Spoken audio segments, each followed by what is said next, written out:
So what's going on in South Africa?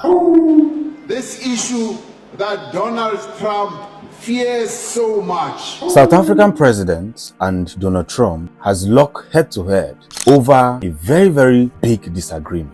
So let me break it down. What's actually going on in South Africa? South African government is gradually taking back their lands that was grabbed by the white supremacy during the apartheid that happened in 1944. You know, in 1944, the white took over South Africa and collected most of their lands forcefully, where they will tell you that as long as you're a black man, you cannot live in this circle, you cannot live in this environment, you cannot live in this atmosphere or this vicinity. In South Africa, imagine telling a South African that you cannot stay in this land. A white man from his country will come to South Africa and say that you as a South African, you cannot stay in this land. That's bullshit.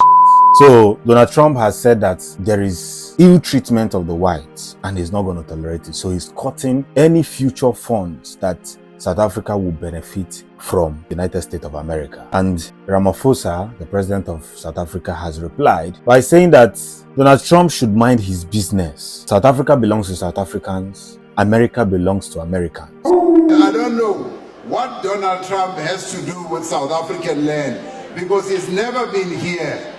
And he must keep his America. We will keep our South Africa.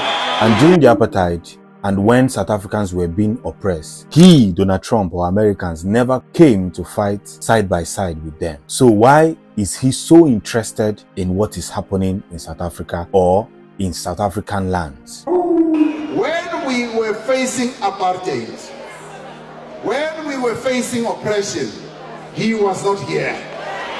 He did not fight side by side with us.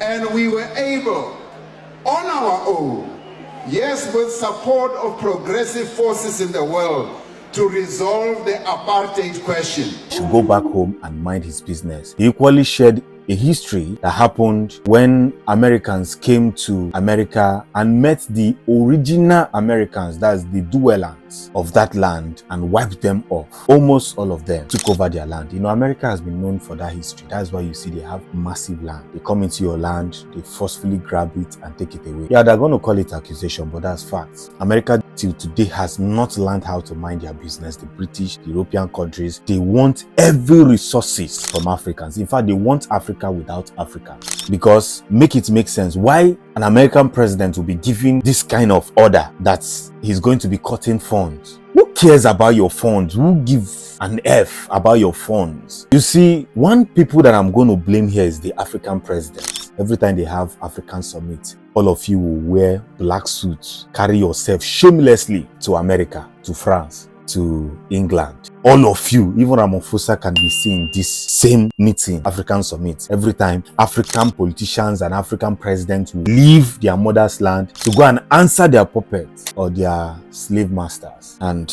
you are now angry that the same people that you have always go behind to lick their ass is coming for your lands and cutting funds. It is you African presidents that should be blamed, not even the whites. Because Africa would have gone far, advanced in every angle.